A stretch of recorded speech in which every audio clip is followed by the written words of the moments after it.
ಜೈ ಶ್ರೀರಾಮ್. ಎಲ್ಲರಿಗೂ ನಮಸ್ಕಾರ. ಸಣ್ಣ ಕಥೆ, ಒಳ್ಳೆಯ ಸಂದೇಶ. ಕೀನ್ಯಾ ದೇಶದಲ್ಲಿ ಒಂದು ರನ್ನಿಂಗ್ ರೇಸ್ ಆಯಿತು, ಒಲಿಂಪಿಕ್ ಟೈಪ್ ರನ್ನಿಂಗ್ ರೇಸ್. ಎಲ್ಲ ದೇಶಗಳಿಂದ ಕರೆದಿದ್ರು. ಅಲ್ಲಿ ಓಟದಾಗ ಗೆದ್ದವರಿಗೆ 1 ಕೋಟಿ ರೂಪಾಯಿ ಬಹುಮಾನ. ಮುಥಾಯ್ ಅಂತಕ್ಕಂಥ ಒಬ್ಬ ಯುವಕ ಆಫ್ರಿಕಾದಿಂದ ಬಂದಿದ್ದ. ಭಯಂಕರ ಸ್ಟ್ರಾಂಗ್ ಮನುಷ್ಯ, ಓಡ್ತಕ್ಕಂಥಲ್ಲ. ಫಸ್ಟು ಓಡಲಿಕ್ಕೆ ಪ್ರಾರಂಭ ಮಾಡಿದ. ಒಂದು ಬೋರ್ಡ್ ಬಂತು, ಇದು ಲಾಸ್ಟ್ ಡೆಡ್ ಎಂಡ್ ಅಂದ್ಕೊಂಡು ಇಲ್ಲಿಗೆ ಗೆದ್ದೀನಿ ಅಂಥೇಳಿ ನಿಂತು ಆರಾಮ್ ನಿಂತು ಶ್ವಾಸ ತಗೊಲಿಕ್ಕತ್ತ. ಹಿಂದೆ ಫರ್ನಾಂಡಿಸ್ ಅಂತಕ್ಕಂಥ ಒಬ್ಬ ಬರ್ತಿದ್ದ ಪಾಪ ಯುವಕ. ಆ ಮುಥಾಯಿ ನೋಡಿದ, ಈ ಬೋರ್ಡ್ ನೋಡಿದ್ದಾನ, ಮುಥಾಯಿ ಇದೇ ಲಾಸ್ಟ್ ಅಂದ್ಕೊಂಡಿದ್ದಾನ, ಇನ್ನು 30 ಮೀಟರ್ ಓಡಬೇಕು. ಅವಾಗ ಫರ್ನಾಂಡಿಸ್ ಒದರಿ ಹೇಳ್ದ, ಮುಥಾಯಿ ಓಡು ಓಡು ಓಡು, ಇನ್ನು ಮುಂದಾದ, ರನ್ ರನ್ ರನ್ ಅಂತೇಳಿ. ಮುಥಾಯಿ ಗಾಬರಿಯಾಗಿ ನೋಡಿ ಇನ್ನು 30 ಮೀಟರ್ ಓಡಿದ. ಅವಾಗ ಅಲ್ಲಿ ಎಂಡ್ ಇತ್ತು. ಅವಾಗ ಫಸ್ಟ್ ಬಂದ ಮುಥಾಯಿ. ಆ ಫರ್ನಾಂಡಿಸ್ ಹಿಂದಲೇ ಬಂದ. ಅವಾಗ ಅವನಿಗೆ ಕೇಳಿದ್ರು, ಫರ್ನಾಂಡಿಸ್ ನೀನು ಆ ಮುಥಾಯಿಗೆ ಹಿಂದಕ್ಕಾಗಿ ಬರ್ಬೋದಾಗಿತ್ತು, ಅವನು ಮರ್ತು ಬಿಟ್ಟಿದ್ದ, ಅಲ್ಲೇ ನಿಂತು ಬಿಟ್ಟಿದ್ದ ಹುಚ್ಚ ನಿಂತಂಗ. ನೀನು ಓಡಿ ಬಂದು ಗೆದ್ದರು, ನೀನೇ ಗೆದ್ದಿದ್ದಿ, 1 ಕೋಟಿ ರೂಪಾಯಿ ನಿನಗೆ ಸಿಗ್ತಿತ್ತು, ಯಾಕೆ ಓಡಲಿಲ್ಲ ನೀನು ಅಂದಾಗ ಫರ್ನಾಂಡಿಸ್ ಹೇಳಿದ ಮಾತುಗಳು ನಾವು ಜೀವನದಲ್ಲಿ ಜ್ಞಾಪಕ ಇಟ್ಕೊಳ್ಬೇಕೆಲ್ಲರೂ. ಫರ್ನಾಂಡಿಸ್ ಹೇಳ್ತಾನ, ಮುಥಾಯಿ ಪಾಪ ಅವನಿಗೆ ಭಾಷೆ ಬರೋದಿಲ್ಲ, ಅವನು ಲಾಸ್ಟ್ ಅಂದ್ಕೊಂಡು ನಿಂತಿದ್ದಾನ.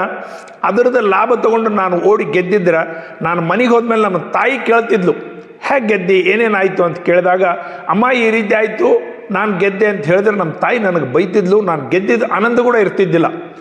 ಇನ್ನೊಬ್ಬರು ಸಮಯದ ಲಾಭ ತಗೊಳ್ಳೋದು, ಇನ್ನೊಬ್ಬರದು ಕಷ್ಟಗಳು ಬಂದಾಗ, ಯಾವುದೇ ರೀತಿ ಒಂದು ಸಮಸ್ಯೆಯಲ್ಲಿ ಸಿಗಿಬಿದ್ದಾಗ, ಅಮಾಯಕತ್ವದಲ್ಲಿದ್ದಾಗ ಅದರದ್ದು ಲಾಭ ನಾವು ಹೊಂದೋದು, ಇದು ಸರಿಯಾದಂಥದ್ದು ಅಲ್ಲ. ನಮ್ಮ ತಾಯಿ ನನಗೆ ಬೈತಿದ್ಲು, ನನಗೂ ಮನಸ್ಸಿಗೆ ಸಮಾಧಾನ ಇರ್ತಿದ್ದಿಲ್ಲ. ನಿಜವಾಗಿ ಅವನು ಮುಥಾಯಿ ಓಡ್ತಕ್ಕಂಥವ. ನಾನು ಫರ್ನಾಂಡಿಸ್ 2ನೇ ನಂಬರ್ ಬರ್ತಕ್ಕಂಥವನೇ, ನಾನು ಫಸ್ಟ್ ಬರೋವನಲ್ಲ. ಅವನದೇ ಅದು ಹಕ್ಕು. ಅವ್ರ ಹಕ್ಕನ್ನು ನಾನು ಕಸ್ಕೊಂಡಂಗೆ ಆಗ್ತಿತ್ತು, ಅವನ ಆ ಸಮಯನ ನಾನು ಲಾಭ ತಗೊಂಡಂಗೆ ಆಗ್ತಿತ್ತು, ಕಾರಣ ನಾನು ಹಾಗೆ ಮಾಡಲಿಲ್ಲ ಅಂತೇಳಿ ಫರ್ನಾಂಡಿಸ್ ಹೇಳ್ತಾನೆ. ಇದು ನಮ್ಮ ಯುವಕರೆಲ್ಲ ತಿಳ್ಕೊಬೇಕು, ಯುವಕರಿಗೆ ಈ ರೀತಿ ಕಥೆಗಳನ್ನು ಹೇಳಬೇಕು. ಹಿಂದಡೆಗೆ ಮುಥಾಯಿ ಗೆದ್ದ ಇದರಲ್ಲಿ 50 ಲಕ್ಷ ರೂಪಾಯಿ ಆ ಫರ್ನಾಂಡಿಸ್ ಕೂಡ ಕೊಡ್ತಾನಂತೆ. ಅಂದ್ರೆ ನೋಡ್ರಿ, ಇನ್ನೊಬ್ಬರದ್ದು ಕಷ್ಟದಲ್ಲಿದ್ದಾಗ ನಮ್ಮಲ್ಲಿ ಯಾರೋ ಬರ್ತಾರ, ಏನೋ ಮಗಂದು ಆಕ್ಸಿಡೆಂಟ್ ಆಗಿದೆ, ದವಾಖಾನೆಯಲ್ಲಿ ಇಟ್ಟಿದ್ದೀವಿ, ಹೇಗಾನೋ ಮಾಡಿರಿ, ನಮ್ಮ ಮನೆ ಮಾರ್ತೀನಿ, ತೊಗೊಂಡ್ಬಿಡ್ರಿ, ನಿಮ್ಗೆ ಏನು ಕೊಡ್ತೀರಿ ಕೊಡ್ರಿ ಅಂದಾಗ ಸಸ್ತಲಾಗಿ ಬರ್ತಂಥೇಳಿ ಅವರ ಪ್ರಾಪರ್ಟಿ ಆಗಲಿ, ಅವ್ರ ಆಸ್ತಿ ಆಗಲಿ, ಅವ್ರದ್ದು ಇದಾಗಲಿ, ಯಾವುದೋ ಲಗ್ನ ಹಿಡ್ಕೊಂಡಿರ್ತಾರೆ, ಕಷ್ಟದಲ್ಲಿರ್ತಾರೆ, ಅಂಥದ್ರದ್ದು ಲಾಭ ತಗೊಳ್ಳೋದು ನಾವು ಮಾಡಬಾರ್ದು, ಎಂದೂ ಮಾಡಬಾರ್ದು. ಅವರ ಉಸಿರು ಇಷ್ಟು ಡೇಂಜರಸ್ ಇರ್ತದೆ. ನಮ್ಮ ಮನೆ ಅಕ್ಕ ತಂಗಿದಿರು, ಅವರು ಇವರು, ನಮ್ಮಲ್ಲಿ ಹಿರಿಯರು ಹಳೆ ಕಾಲಕ್ಕೆ ಉಡಿ ಅಕ್ಕಿ ಅಂತೇಳಿ ಹಾಕ್ತಿದ್ರು. ನಮ್ಮ ಅಕ್ಕ ತಂಗಿದಿರು ಮನೆಗೆ ಕರೆಸಿ ವರ್ಷಕ್ಕೊಮ್ಮೆ, ಅಮ್ಮ ಅವ್ರು ದುಃಖದಲ್ಲಿದ್ದಾರೆ, ಕಷ್ಟದಲ್ಲಿ ಇರ್ಬೋದು, ಅವ್ರಿಗೊಂದು ಸ್ವಲ್ಪ ದ್ರವ್ಯ, ಸೀರೆ, ಬಟ್ಟೆ ಕೊಟ್ಟು ಕಳಿಸಿ ಅವ್ರ ಆಶೀರ್ವಾದ ತಗೊಳ್ಬೇಕು. ಅವರು ಉಸಿರು ಹತ್ತಬಾರ್ದು. ನಮ್ಮ ಅಣ್ಣ ನಮಗೆ ಕೇಳ್ತಾ ಇಲ್ಲ, ಮನೆಗೆ ಬರ್ತಾ ಇಲ್ಲ, ಮಾತಾಡಿಸ್ತಾ ಇದ್ದಲ್ಲ, ನಾವು ಏನಾದರೂ ಆಪತ್ತು ಬಂದರೂ ಕೂಡ ನಮಗೆ ಸಹಾಯ ಮಾಡ್ತಾ ಇಲ್ಲ ಎಂಬ ಭಾವನೆ ಅವ್ರಿಗೆ ಬಂದು ಅವರು ಉಸಿರು ಬಿಟ್ಟರೆ ಅಂದ್ರೆ ನಾವು ಸರ್ವನಾಶ ಆಗಿ ಹೋಗ್ತೀವಿ. ಅದಕ್ಕೆ ಕಬೀರ್ ದಾಸರು ಒಂದು ಕಡೆ ಹೇಳ್ತಾರೆ, ದುರ್ಬಲ್ ಮಾನಸ್ಕೋನ ಸತಾಯಿಯೇ ಜಿಸ್ಕಿ ಮೋಟಿ ಹಾಯ್ ಬಿನ್ ಜೀವ ಸಾಸಕಿ ಲೋಹ ಭಸ್ಮ ಹೋ ಜಾಯ್ ಕಬೀರ. ಅಂದ್ರೆ ಅವ್ರು ಏನು ಹೇಳ್ತಾರೆ, ದುರ್ಬಲ ಮನುಷ್ಯರು ಉಸಿರು ಇಟ್ಕೋಬೇಡ್ರಪ್ಪ, ಅದು ಬಹಳ ಡೇಂಜರಸ್. ಅವ್ರು ಏನಂತಾರೆ, ಕಂಬಾರು ಅಂತ ಇರ್ತಾರೆ ಹಳ್ಳಿಯಲ್ಲಿ, ಅದು ಒಂದು ತಿತ್ತಿ ಅಂತ ಇರ್ತದೆ, ಹೀಗೆ ಮಾಡಿದಾಗ ಅದು ಬುಸ್ ಬುಸ್ ಅಂತ ಉಸಿರು ಬಿಡ್ತದೆ. ಅದರಲ್ಲಿ ಮುಂದೆ ಇಡ್ಲಿ ಹಾಕಿ ಬೆಂಕಿ ಹಚ್ಚಿ ಅದರಲ್ಲಿ ಕೆಬ್ಬಣಗಳನ್ನು ಹಾಕ್ತಾರೆ, ಕೊಡ್ಲಿ ಅವು ಇವು ಸಾಮಾನುಗಳು ಮಾಡವು. ಅದು ಉಸಿರು ಬಿಟ್ಟುಗಳಿಗೆ ಅದು ಬೆಂಕಿಗೆ, ಈ ಕಾವಿಗೆ ಅದು ಕರಿಗೆ ಹೋಗಿಬಿಡ್ತದೆ. ಅಂದರೆ ಜೀವ ಇಲ್ಲದ ತಿತ್ತಿ ಹೀಗೆ ಉಸಿರು ಬಿಟ್ಟರೆ ಕೆಬ್ಬಣ ಕರಿಗೆ ಹೋಗ್ತದೆ, ನೀರು ಆಗ್ತದೆ. ಜೀವಂತ ವ್ಯಕ್ತಿಗಳ ಉಸಿರು ಹತ್ತಿದ್ರೆ ನೀವು ಉಳಿಯೋದಿಲ್ಲ ತಮ್ಮ, ಅದಕ್ಕೋಸ್ಕರ ಆ ರೀತಿ ಮಾಡಬೇಡ್ರಿ. ಸಹಜ ಮೇಲೆ ದೂದು ಸಂ, ಕಬೀರ್ ಹೇಳ್ತಾರೆ, ಸಹಜ ಮೇಲೆ ದೂದು ಸಂ. ಸಹಜವಾಗಿ ನಿನಗೆ ಭಗವಂತ ಏನಾದರೂ ಕೊಟ್ಟ ಅದು ಹಾಲಿನ ಸಮಾನ, ಅಮೃತ. ಮಾಂಗೆ ಮೇಲೆ ಜೋ ಪಾನಿ, ಇನ್ನೊಬ್ಬರಿಗೆ ಕೇಳೆ ಕೊಡಪ್ಪ ನಮ್ಗೆ ಏನೋ ಕೊಡು ಅಂತ ಕೇಳಿದ್ರೆ ನೀರಿದ್ದನು.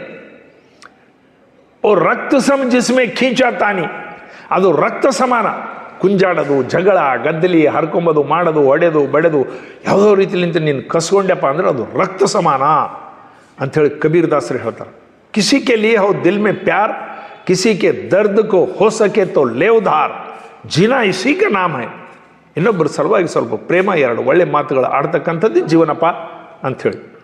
अपने ही गम में रोने वाले ज़रा मुस्कुराना सीख ले, अपने ही गम में रोने वाले ज़रा मुस्कुराना सीख ले, जिंदगी में तू किसी के काम आना सीख ले, जो खिलाने में है मज़ा आप खाने में नहीं. ಅವ್ರು ಹೇಳ್ತಾರ, ನಿಂದೇ ದುಃಖ ನಿಂದೇ ಹೇಳ್ಕೋತ ಕೊಡಬೇಡ, ಇನ್ನೊಬ್ಬರಿಗೆ ಏನಾದರೂ ಕಷ್ಟದಲ್ಲಿ ಸ್ವಲ್ಪ ಸಹಾಯ ಮಾಡಪ್ಪ. ಇನ್ನೊಬ್ಬರಿಗೆ ಊಟ ಮಾಡಿಸೋದಕ್ಕಿಂತ ಆನಂದ ನೀನು ಸ್ವಂತ ಊಟ ಮಾಡಿದಲ್ಲಿ ಇಲ್ಲ. ಇನ್ನೊಬ್ಬರಿಗೆ ಏನಾದರೂ ಕೊಟ್ಟು ನೋಡಿ ಎಷ್ಟು ಆನಂದ ಇರ್ತದೆ ಅಂತೇಳಿ ಸ್ವಾಮಿ ವಿವೇಕಾನಂದರು ಹೇಳ್ತಿದ್ರು, ನಾನು ಹಸದ ವ್ಯಕ್ತಿಗೆ ಬಂದಾಗ ಊಟಕ್ಕೆ ಬಡಿಸಿ ಅವ್ರ ಕಣ್ಣಲ್ಲಿ ನೋಡಿದಾಗ ಅವ್ರ ಆನಂದ ನನಗೆ ಆನಂದ ಕೊಡ್ತದೆ ಅಂತೇಳಿ. ಹಸದ ವ್ಯಕ್ತಿಗೆ ನಾವು ಊಟಕ್ಕೆ ಬಡಿಸಿದ್ರೆ ಅವ್ರಿಗೆ ಆನಂದ ಆದಂಥದ್ದು, ಆ ತೃಪ್ತಿ ಅವ್ರ ಕಣ್ಣಲ್ಲಿ ನೋಡಿದಾಗ ನಮಗೂ ಆನಂದ ಸಿಕ್ತು ಅಂತೇಳಿ ನಿವೇದಿತಾಗ ಕೊನೆಯ ದಿವಸದಲ್ಲಿ ಸ್ವಾಮೀಜಿನೇ ಊಟಕ್ಕೆ ಬಡಿಸಿದ್ರು. ಇವೆಲ್ಲ ನಾವು ಮಕ್ಕಳಿಗೆ ಹೇಳಬೇಕು, ಯೂತ್ಸಿಗೆ ಹೇಳಬೇಕು. ಇನ್ನೊಬ್ಬರದು ನಾಜಾಯಿಜ್ ಫಾಯ್ದಾ ಅಂತಾರೆ, ಇನ್ನೊಬ್ಬರದು ಸಮಯದ ಫಾಯ್ದಾ, ಇನ್ನೊಬ್ಬರದು ದುರ್ಬಲರ ಫಾಯ್ದಾ, ಇನ್ನೊಬ್ಬ ವ್ಯಕ್ತಿಗಳ ಅಸಹಾಯ ಪರಿಸ್ಥಿತಿಯಲ್ಲಿದ್ದಾಗ ಫಾಯ್ದಾ. ನಾವು ಅದನ್ನು ತಗೊಳ್ಬಾರ್ದು. ನಾವು ಊಟ ಮಾಡೋಕಲ್ಕ ನಮ್ಮ ಬೆವರಿಂದ ಊಟನ ಅಂಥೇಳಿ ನೋಡಬೇಕು, ಇನ್ನೊಬ್ಬರದ್ದು ತೊಂದರೆ ಕೊಟ್ಟಿದ್ದ ಅಂಥೇಳಿ. ಇದು ನಾವು ಪ್ರತಿನಿತ್ಯ ಜ್ಞಾಪಕ ಇಟ್ಟುಕೊಳ್ಳಬೇಕು. ಇದೇ ಪೂಜಾ, ಇದೇ ಧರ್ಮ. ಧರ್ಮ ಅಂತಂದ್ರೆ ಬೇರೆ ಗ್ರಂಥಗಳು ಓದೋದು ಮಾಡೋದು ಇದು ಮಾಡೋದು ದೊಡ್ಡ ಅಭ್ಯಾಸ ಮಾಡೋದು ಅವಶ್ಯಕತೆ ಇಲ್ಲ. ಮಾನವೀಯತೆಯೇ ಧರ್ಮ. ಧರ್ಮ ಅಂತಂದ್ರೆ ಇದನ್ನೆಲ್ಲ ನಮಗೆ ಇದು ಬರ್ತದೆ. ಇದನ್ನು ನಾವು ಪ್ರತಿನಿತ್ಯ ನಮ್ಮ ಮಕ್ಕಳಿಗೆ ಹೇಳಬೇಕಿಂತ ಕಥೆಗಳು, ಮಕ್ಕಳಿಗೆ ಪ್ರಾಮಾಣಿಕವಾಗಿ ಬದುಕಲಿಕ್ಕೆ, ಇನ್ನೊಬ್ಬರಿಗೆ ಸಹಾಯ ಮಾಡಲಿಕ್ಕೆ, ಇನ್ನೊಬ್ಬರಿಗೆ ತೊಂದರೆ ಕೊಡಲಾರ್ದಂಗೆ ಇರೋದು, ಇನ್ನೊಬ್ಬರು ದುರ್ಬಲ ಮನುಷ್ಯರ ಫಾಯ್ದಾ ತಗೊಳ್ತಕ್ಕಂಥದ್ದು, ಇಂಥ ವಿಷಯಗಳಿಂದ ನಮ್ಮ ಮಕ್ಕಳನ್ನ ದೂರಿಟ್ಟು ಸಣ್ಣದಲ್ಲೇ ಸಂಸ್ಕಾರ ಕೊಡಬೇಕು. ಭಾರತ್ ಮಾತಾಗೆ ಜೈ. ಎಲ್ಲರಿಗೂ ನಮಸ್ಕಾರ.